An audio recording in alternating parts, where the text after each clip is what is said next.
वर्णमाला। आप सभी को बहुत अच्छा ज्ञान है, प्रीवियस ईयर पेपर जब उठाते होंगे तो आपने सॉल्व करे होंगे क्वेश्चन। तो उसमें पहला क्वेश्चन यही बनता है कि ये बताइए वर्णमाला किसे कहा जाता है, या व्यवस्थित समूह को, यानी वर्णों के व्यवस्थित समूह को क्या कहते हैं। तो समझिएगा कि वर्णों के व्यवस्थित समूह को ही वर्णमाला कहते हैं, हिंदी अल्फाबेट कहते हैं। यानी जिस तरीके से एक माला में व्यवस्थित तरीके से मोतियों को पिरोया जाता है तो वही एक माला बनकर तैयार होती है, उसे माला नाम दिया जाता है। ऐसे ही वर्णमाला में वर्णों को व्यवस्थित क्रम से यहां पर अगर हम पिरोते हैं तो वो क्या कहलाती है, हिंदी अल्फाबेट यानी वर्णमाला कहलाती है। नो डाउट, नो डाउट, कोई डाउट नहीं होना चाहिए। अब दो क्वेश्चन नहीं बल्कि तीन क्वेश्चन यहां पर बनते हैं कि हिंदी वर्णमाला में बेटा कितने वर्ण होते हैं। तो हर बहन हर भाई शिद्दत के साथ देखिए, हिंदी वर्णमाला में 52 वर्ड होते हैं और 52 वर्ड की बात अगर करी जाए तो यह दोस्तों देवनागरी लिपि की बात कर रहा है। ध्यान दीजिए, एक और नोट बनाइएगा नीचे फटाफट कि हिंदी भाषा किस लिपि का यहां पर अध्ययन करता है तो किस लिपि में लिखी जाती है, देवनागरी लिपि में, जबकि पंजाबी गुरुमुखी लिपि में लिखी जाती है। और वही लिपि की बात कर रहा है जो 52 वर्ड होते हैं देवनागरी से संबंधित हैं। और यहां पर अगर हम दो पार्टों में डिवाइड करें कि भाई अगर वर्णमाला दो पार्ट में डिवाइड होगी, एक जाएगा स्वर और एक जाएगा व्यंजन। स्वर कितने हैं ये क्वेश्चन बहुत बार आता है और यही क्वेश्चन एग्जाम में देखने को मिलेगा, या तो स्वर पूछेगा या व्यंजन पूछेगा या टोटल वर्ड पूछेगा हिंदी अल्फाबेट में। तो स्वर होते हैं 11 और व्यंजन होते हैं 33 यानी 3 गुना। चलिए अगला स्लाइड देखिए जहां से दो क्वेश्चन फिर से बनेंगे। दो में से एक क्वेश्चन हम तो ये कहते हैं कि इसी स्लाइड से आने की कोशिश रहेगी। देखिए क्या कहता है, वर्ण क्या है, या भाषा की सबसे छोटी इकाई क्या है, या लेखन की दृष्टि से सबसे छोटी इकाई क्या है, या फिर उच्चारण की दृष्टि से सबसे छोटी इकाई क्या है। तो ये तीन क्वेश्चन बनते हैं, नोट किया जाए फटाफट। देखिएगा वर्ण क्या है दोस्तों, भाषा की सबसे छोटी इकाई ध्वनि है। पहली बात ध्यान से देखिएगा, भाषा की सबसे छोटी इकाई ध्वनि है। ध्वनि को लिखित रूप में वर्ण द्वारा व्यक्त किया जाता है। ध्यान दीजिएगा मैं क्या कह रहा हूं, भाषा की सबसे छोटी इकाई ध्वनि है। अगर क्वेश्चन में पूछा जाए कि भाषा की सबसे छोटी इकाई क्या है और ऑप्शन में ध्वनि दिया है तो ध्वनि मारिए, और अगर नहीं दिया है तो फिर वर्ण मारिए। अगर दोनों दिया है तो फिर आप क्या मारेंगे, तब भी आप ध्वनि मारेंगे। यह बात लिख लीजिएगा। और याद ये रहे कि भाषा की सबसे छोटी इकाई जो नॉर्मल सी छोटी इकाई होती है वो ध्वनि, क्योंकि ध्वनि से ही वर्णों का निर्माण होता है। ये नोट किया जाए। एक चीज और हम बताना चाहते हैं कि दो चीजें यहां पर फिर देखने को मिलती हैं कि उच्चारण की दृष्टि से भाषा की लघुत्तम इकाई है ध्वनि। उच्चारण की दृष्टि से जब क्वेश्चन को थोड़ा सा और बदल के पूछा जाए कि बताओ कि उच्चारण की दृष्टि से, तब दोस्तों उसमें ध्वनि और वर्ण दोनों हो तब ध्वनि मारिएगा। और जब लेखन की दृष्टि से पूछा जाए और ध्वनि वर्ण दोनों ऑप्शन में हो तो दोस्तों ध्वनि मत मार देना, तब वर्ण ही लगेगा आंसर। लेखन की दृष्टि से भाषा की सबसे छोटी इकाई वर्ण है और उच्चारण की दृष्टि से भाषा की सबसे छोटी इकाई ध्वनि है। बोलो एनी डाउट नहीं होना चाहिए, क्योंकि पूरा A to Z अध्ययन आपको होना चाहिए। अब देखो अभी तक आप बहुत कंफ्यूज रहते थे कि वर्ण क्या है, वर्ण है तो छोटी इकाई ध्वनि है। तो अब क्लियर हो गया कि उच्चारण और लेखन दोनों में आपने डिफाइन कर लिया। तो मैं कहता हूं कि कोई दिक्कत वाली बात नहीं है। चैनल को सब्सक्राइब कर लेना ईमानदारी से सिलेक्शन के लिए, और यही सोचकर नीचे प्लेलिस्ट हमने क्रिएट कर दी है। सारी हिंदी आपको मिल जाएगी बहुत शिद्दत के साथ रोजाना सुबह 11 बजे और रात्रि 8 बजे देश का नंबर 1 हिंदी का टेस्ट रोजाना चलता है, उसमें जरूर शिरकत करो। ये डिटेल देखो, रात के 8 बजे हिंदी का टेस्ट लगाओ और मैं यकीन दिलाता हूं पूरे में पूरे नंबर हिंदी में ना आए तो पढ़ाना छोड़ दूंगा। चलिए हिंदी व्याकरण में हिंदी वर्णमाला यानी हिंदी अल्फाबेट को दो भागों में बांटा गया है। पहला भाग है स्वर और दूसरा भाग है व्यंजन। स्वर की संख्या है 11 जो ऑलरेडी बताई है, व्यंजन की संख्या है 33। बोलो और कोई डिफाइन करने की आवश्यकता, बोले सर नहीं कोई दिक्कत नहीं है। चलिए अब यहां पर हमने कहा कि अगर वर्णमाला को दो भागों में बांटा जाता है तो वो दो भाग है कौन से, वो दो भाग है दोस्तों स्वर है और व्यंजन है। हमने ऑलरेडी कहा स्वर की संख्या 11, व्यंजन की संख्या 33 और टोटल वर्ड ऑफ 52 यानी 52 वर्ड है। अब बात आती है बच्चों के जहन में कि सर अगर स्वर हमने बहुत अच्छे से पढ़ लिए, व्यंजन अच्छे से पढ़ लिए। देखो आपको मुझे पता है बहुत कुछ आता होगा। अब आपको ह्रस्व आता है, दीर्घ आता है। मैं आपसे एक चीज पूछता हूं, बताइए अर्ध विभ्रत आता है आपको, विभ्रत आता है आपको, मुझे पता है कि आपको आता है, लेकिन उसका डिटेल बहुत अच्छे से समझाने वाला हूं। विभ्रत, अर्ध विभ्रत, समृत, अर्ध समृत, स्पर्श व्यंजन, उत्क्षिप्त व्यंजन, प्रकंपित व्यंजन है ना, ये सभी जितने भी स्पर्श संघर्षी व्यंजन में कौन सा आता है, लुंठित व्यंजन कौन सा होता है, ये सब कुछ A to Z अध्ययन पढ़ लो। कभी भी अधूरा ज्ञान खतरनाक साबित नहीं होगा, क्योंकि अधूरा ज्ञान खतरनाक होता है। नोट कीजिएगा वर्ण जो है दो क्रम में बटा है, एक स्वर में और एक व्यंजन में। स्वर दोस्तों तीन पार्टों में बटा है, एक ह्रस्व स्वर होता है, एक दीर्घ स्वर होता है, एक प्लुत स्वर होता है। व्यंजन भी कहीं ना कहीं बहुत सारे पार्टों में बटा है, लेकिन उसमें तीन मुख्यतः माने जाते हैं। एक स्पर्श व्यंजन जहां से आपके 70% क्वेश्चन आते हैं, एक आपका अंतस्थ व्यंजन 1-2 नंबर का क्वेश्चन आता है, एक आपका ऊष्म व्यंजन 1-2 नंबर का क्वेश्चन आता है। तो सबसे पहले स्वर को पढ़ते हैं फिर व्यंजन को पढ़ते हैं। चलिए क्वेश्चन पहला यहीं से एक स्लाइड में ये पूछ लेता है कि ये बताओ कि स्वर किसे कहते हैं, या ये बताओ कि ऐसे वर्ण जो उच्चारण में किसी अन्य वर्ण की सहायता ना लेते हो उसे क्या कहा जाता है। तो नोट करो दोस्तों, जिस वर्ण के उच्चारण में किसी अन्य वर्ण की सहायता ना लेनी पड़े उसे हम स्वर वर्ण कहते हैं। यानी स्वर दोस्तों कैसे होते हैं, स्वतंत्र होते हैं। ये चीज आपको याद रखनी है। स्वतंत्र का मतलब बिल्कुल फ्री होते हैं, जो किसी अन्य की सहायता नहीं लेते हैं, यानी जो सहायता ना ले वही स्वतंत्र है, वही स्वर है। अब हमने कहा 11 होते हैं, 1 2 3 4 5 6 7 8 9 10 11। आपने देखा सर कौन कौन से स्वर हैं, ये मैंने स्लाइड में आपको बता दिया। संख्या 11 होती है, व्यंजन 33 होते हैं, ये ऑलरेडी बताया। अब बात आ जाती है कि स्वर के भेद आपने जो देखे हैं कि एक ह्रस्व स्वर होता है, एक दीर्घ स्वर होता है, बहुत आसान है, एक प्लुत स्वर होता है। क्वेश्चन में आपको ऐसे दे देगा कि ये बताओ कि कौन सा स्वर है, आज बड़ा है कौन सा स्वर है, या आपसे कह देगा कि ये ई जो है छोटी ई है, ये कौन सा स्वर है। तो आप कंफ्यूज हो जाओगे है ना, तो वहां पर दिक्कत करेगा, इसलिए ये ज्ञान लेना आवश्यक है। समझिए पहली हेडिंग पड़ेगी ह्रस्व स्वर की। देखो जिन स्वरों के उच्चारण में बहुत कम समय लगता है उन्हें ह्रस्व स्वर कहते हैं। ह्रस्व का मतलब होता है छोटा, जिनको उच्चारित करने में बहुत कम समय, बहुत कम दम की आवश्यकता हो। जैसे आप अल्प प्राण पढ़ते हो, मैं पढ़ूंगा आगे, फिलहाल ध्यान दीजिएगा। ह्रस्व का मतलब छोटा और दीर्घ का मतलब बड़ा, जहां पर ज्यादा दम लगाओ। ह्रस्व में क्या होता है, बहुत कम समय लगे, और दीर्घ में बहुत ज्यादा समय लगे। अब आप देखिए जितने भी कम दम और कम समय लगते हैं, जैसे आप 4 की बात करते हो, क्वेश्चन में पूछ सकता है कि ह्रस्व स्वर कितने होते हैं, तो 4 होते हैं। छोटा आ, आप कहोगे आ, आप कहोगे ई, आप कहोगे उ, आप कहोगे री। है कम समय लग रहा है, बहुत कम दम लग रही है, बहुत कम आवाज निकल रही है, आ ई उ री, है ना। यही है दोस्तों पढ़ने की ट्रिक। हमेशा मुंह को खोलते रहो और आंसर को एग्जाम हॉल में टिक करते रहो। जहां कम समय लगे वहां ह्रस्व स्वर आता है। क्वेश्चन नंबर 2, ह्रस्व स्वर कितने प्रकार के, 4 प्रकार के। क्वेश्चन नंबर 3, कौन कौन से, आ ई उ री। ठीक है क्लियर। चलिए दीर्घ स्वर डालिएगा। जिन स्वरों के उच्चारण में ह्रस्व स्वर से लगभग 2 गुना समय लगता है उन्हें दीर्घ स्वर कहते हैं। ध्यान दीजिएगा, ये क्वेश्चन भी पूछा गया, तीनों स्लाइड ह्रस्व स्वर, दीर्घ स्वर, प्लुत स्वर। ध्यान दीजिएगा इन तीनों स्लाइड को एग्जाम में पूछा गया है, कैसे उनकी परिभाषा देकर। ये भी पूछा गया है, ये तो बहुत बार पूछा गया है कि ऐसे कौन से स्वर हैं जिनको उच्चारित करने में ह्रस्व स्वर से 2 गुना समय लगता है। तो उनका आंसर होगा दीर्घ स्वर होता है बेटा। दीर्घ स्वर का मतलब है कि दीर्घ माने बड़ा, ज्यादा समय लगे, ज्यादा दम लगे। संख्या कितनी है? दीर्घ स्वर की संख्या है 7। बोले कौन से? वहां आ था, वहां आ हो जाएगा, वहां ई थी, यहां ई हो जाएगी, वहां उ था, यहां उ हो जाएगा, है ना। और ए ओ औ ये बढ़ और जाएंगे 1 2 3 4 5 6 7। तो दीर्घ स्वर 7 होते हैं और ह्रस्व स्वर 4 होते हैं। यह बात दिमाग में फीड हो जानी चाहिए आप सभी के। तो चलिए क्वेश्चन यहां पर बनेगा। ये भी क्वेश्चन बहुत बार बना कि ऐसे स्वर बताइए हिंदी में, ऐसे स्वर बताइए जिनको उच्चारित करने में सबसे ज्यादा समय लगता हो। या दूसरी तरीके से पूछता है जिनको उच्चारित करने में ह्रस्व स्वर से 3 गुना अधिक समय लगता है। या तीसरी तरीके से पूछता है जिनको उच्चारित करने में दीर्घ स्वर से ज्यादा समय लगता है, मतलब सबसे ज्यादा समय प्लुत स्वर में लगता है। समझिएगा, उन्हें प्लुत स्वर कहते हैं। याद रखना है कि जिस स्वर का उच्चारण प्लुत के रूप में किया जाता है उसके आगे हिंदी की गिनती का अंक 3 लिखा जाता है। जैसे जैसे ओम, ये देखिए ओम जब आप लिखते हो तो ओम ऐसे लिखते हो, है ना। ओम को ऐसे भी 3 लिख दिया जाता है। क्यों, उसका रीजन मैं बताऊंगा। जैसे आप पूजा करते हो, कहते हो कि ओम, है ना, तो बहुत देर जब तक सांस निकलेगी। अगर किसी को बुलाते हो, जैसे जैसे अगर बहुत दूर कोई है, खेत में अगर पिताजी है, अगर कहीं आपको डिस्टेंस 500 मीटर पे अगर बहुत ज्यादा दूर कोई खड़ा है, उसको बुलाना है तो कैसे बुलाते हो? बताओ कैसे बुलाते हो? कहते हो ओ भैया, है ना। इस तरीके से हम बहुत तेज आवाज, जब तक हमारा सांस है अंदर तब तक हम बुलाते हैं। तो मतलब समय प्लुत स्वर लेता है ज्यादा। बोलो यस या नो? तो हम कहेंगे बिल्कुल लेता है। क्लियर है? लेता है। चलेंगे आगे। आगे चलने से पहले, व्यंजन को पढ़ने से पहले जो 4 नंबर के क्वेश्चन यहां से पूछे जाते हैं ये तुरंत नोट किए जाएं। क्या 4 नंबर के क्वेश्चन नोट किए जाएं। यहां पर एक चार्ट बनाओ और लिखो स्वरों का उच्चारण स्थान। अभी तक आपने देखा होगा व्यंजन के उच्चारण स्थान होते हैं, लेकिन आपको मैं बताऊंगा कोई नहीं बताएगा कि स्वरों के भी उच्चारण स्थान होते हैं। जैसे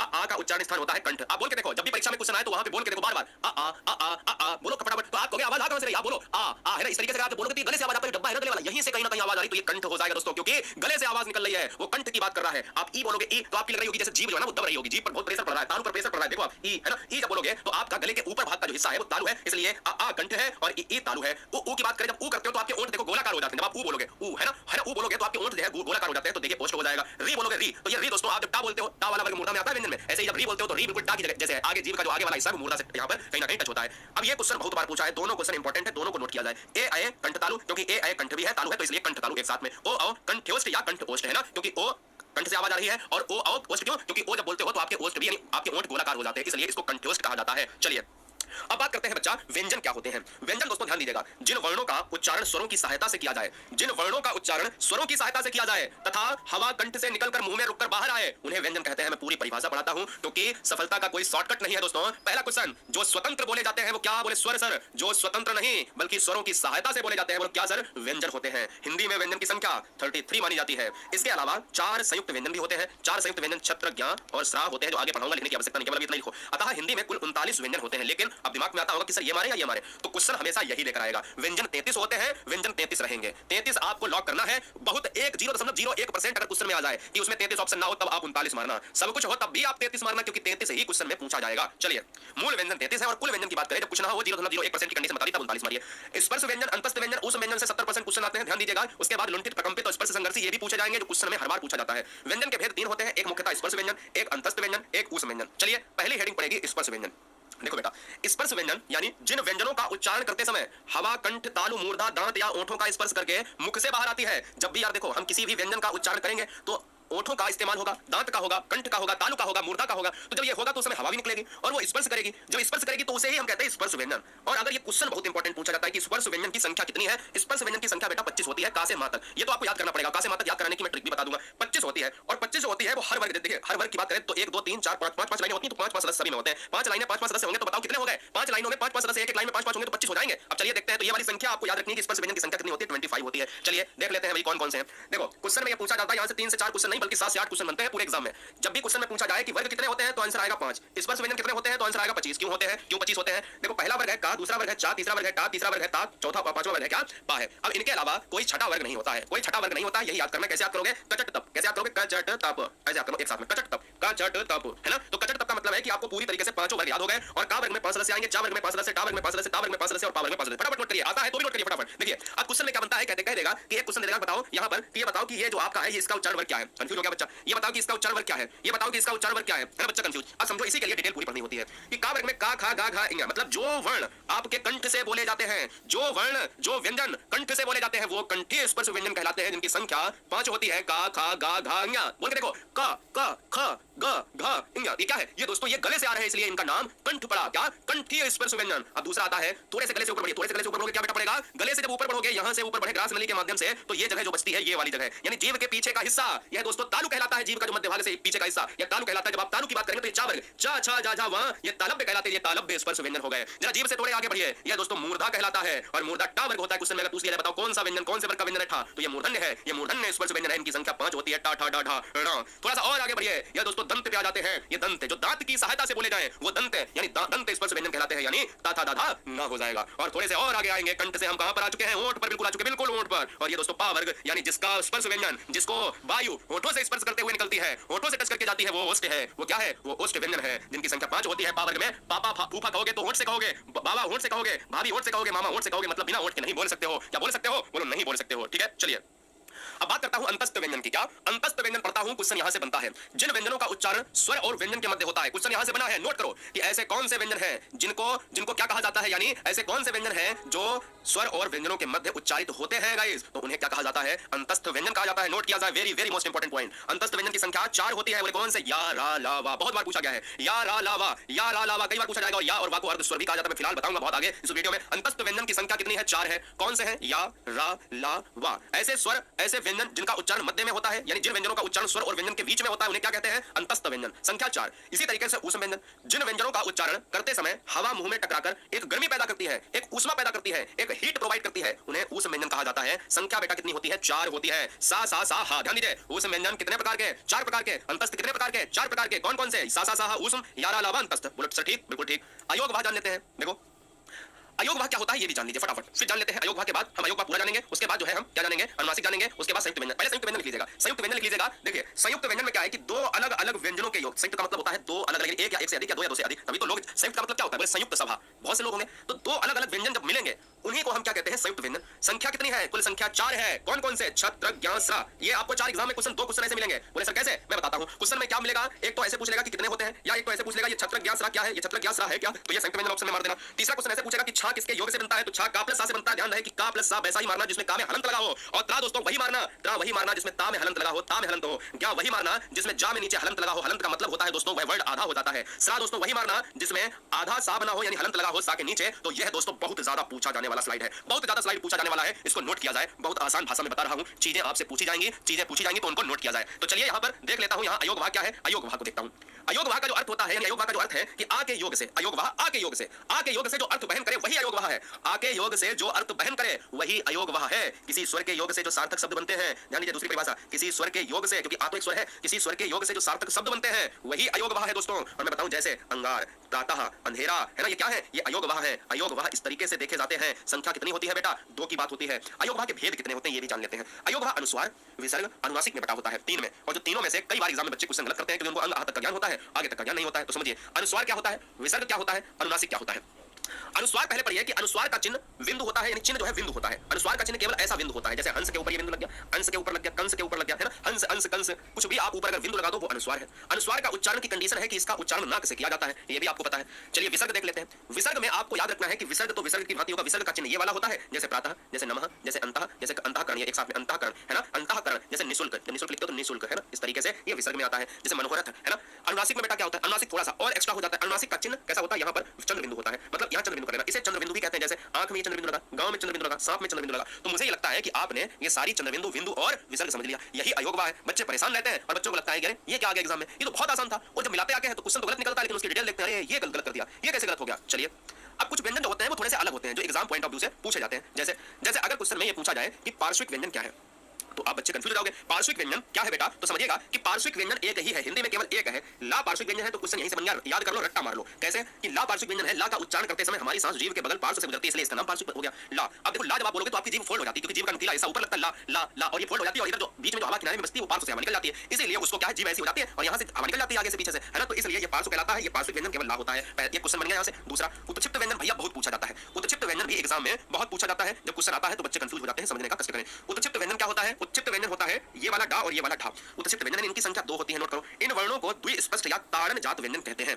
इनका उच्चारण करते समय हमारी जीभ हमारे तालु को छूते हुए एक झटके के साथ नीचे की तरफ आती है। तो आपको जैसे ढा बोलोगे ढा, अब ढा बोलो ढक्कन ढक्कन ढक्कन ढक्कन, बोलो देखो एकदम से फट से नीचे आ गई ढक्कन। ला बोलोगे तो धीरे से आएगी ढा ढा ढा, आगे वाला एकदम से ठा से होता है नीचे की तरफ, देखो ठा है ना, ठा बोलोगे तब भी, ठा बोलोगे तब भी एकदम से मजा आ रहा है ना। अब बोलो कस के, है ना, तो हम कहेंगे कि भाई उत्क्षिप्त व्यंजन ये हो जाएगा। तो ये क्या है कि बहुत झटके के साथ जब जीभ नीचे आती है तालु को छूते हुए, वही उत्क्षिप्त व्यंजन है। ये 2 संख्या में होते हैं। चलिए एक और हम बताते हैं आपको दंत्योष्ट व्यंजन बेटा क्या होता है? दंत्योष्ट व्यंजन के साथ साथ अभी मैं आपको 1 2 3 4 चीजें और बताऊंगा, फिर इस वीडियो को समाप्त करूंगा, है ना? इस वीडियो को समाप्त करूंगा और लगभग 12 से 13 वीडियो में हम छंद अलंकार सब कुछ खत्म कर देंगे। ये वर्णमाला आपकी हो जाएगी ना। वर्णमाला में आगे का जो क्रम है वो हम देखेंगे। पहले देखो दंत्योष्ट व्यंजन। दंत्योष्ट व्यंजन में वाह यानी हिंदी वर्णमाला में वाह जो है ये दंत्योष्ट। अब वाह देखो, वाह वाह बोल के देखो, वाह वाह वाह वाह। अब जब वाह बोलोगे तो इसमें दांत भी लग रहा है, दंत लग रहा है, दंत वाह वाह, और ओठ भी लग रहा है, ओष्ठ भी लग रहा है ना? बोल के देखो, बिल्कुल देखो, मैं बिल्कुल देसी भाषा में समझाता हूं, जमीनी हकीकत से आपको रूबरू कराता हूं। वाह बोलो, वाह वाह वाह। अब जब वाह बोलोगे तो दांत ओठ में टचोरा, तो दांत ओठ में टचोरा तभी तो दंत्योष्ट हुआ। अरे भाई क्लियर हो गया? हमने ऊष्म भी है और दंत्योष्ट के साथ वाह अंतस्थ भी है, ये भी याद रखना है। हिंदी वर्णमाला में हा को काकल्य व्यंजन कहा जाता है क्योंकि उसका उच्चारण स्थान कंठ से थोड़ा नीचे होता है, इसलिए कंठ से थोड़े नीचे भाग को काकल्य व्यंजन की श्रेणी में रखते हैं। इसलिए काकल्य व्यंजन बराबर हा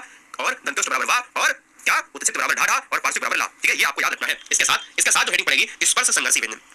स्पर्श संघर्षी व्यंजन बेटा क्या है ये जान लेते हैं। स्पर्श संघर्षी व्यंजन की संख्या 4 होती है। हिंदी वर्णमाला में चा वर्ग के प्रथम 4 चा छा जा झा और वहां तो पांचवा हो जाता है, इसलिए 4 जो प्रथम होते हैं ये नहीं लिया जाता है। तो प्रथम 4 जो होते हैं यही स्पर्श संघर्षी व्यंजन कहलाते हैं। स्पर्श करते हैं और यहाँ पर संघर्ष करते हुए ये आगे निकल जाते हैं। ऐसे याद कर लेना है, चा छा जा छा। स्पर्श जो वायु निकलती है, संघर्षित वायु जो है स्पर्श संघर्षी व्यंजन की श्रेणी में आता है। और ये है नासिक के व्यंजन। नासिक के व्यंजन आपसे क्या कह रहा है? आपसे पूछना चाहता है कि हिंदी वर्णमाला में, एक बार हेडिंग लिखिएगा, हिंदी वर्णमाला में नासिक के व्यंजन वे व्यंजन होते हैं जो नाक के द्वारा उच्चारित किए जाते हैं। हिंदी वर्णमाला में वे व्यंजन नासिक के व्यंजन कहलाते हैं जो नाक के द्वारा उच्चारित किए जाते हैं। बोलो यस या नो। इनकी संख्या 5 होती है। कौन से? इंगा वा णा न म, ये नासिक के कहलाते हैं, ये अनुनासिक भी होते हैं, ये पंचमाक्षर भी कहलाते हैं। तो ये दोस्तों कहीं ना कहीं हमने इस चीज को देखा। अब हम यहाँ पर देखेंगे प्रकंपित व्यंजन। जिन व्यंजन ध्यान दीजिएगा, नोट किया फटाफट, इनकी इसकी भी संख्या 1 होती है। क्वेश्चन में पूछ लेगा उसकी संख्या दे देगा, कहेगा ला बताओ कौन सा है, ला बताओ कौन सा है, हा बताओ कौन सा है। जिन व्यंजन वर्णों का उच्चारण करते समय जीवा में 2-3 बार कंपन होता है उन्हें प्रकंपित व्यंजन कहते हैं। प्रकंपित, कंपन, प्रकंपित 2 से 3 बार, प्र माने कई बार, है ना? ध्यान दीजिएगा, प्रकंपित व्यंजन की संख्या 1 होती है। रा को प्रकंपित व्यंजन हिंदी वर्णमाला में कहा जाता है। रा को प्रकंपित व्यंजन हिंदी वर्णमाला में कहा जाता है। तो हमने कहीं ना कहीं ये वर्णों की श्रृंखला में स्वर और व्यंजन को तो हमने बहुत एक्स्ट्रा में समझ लिया।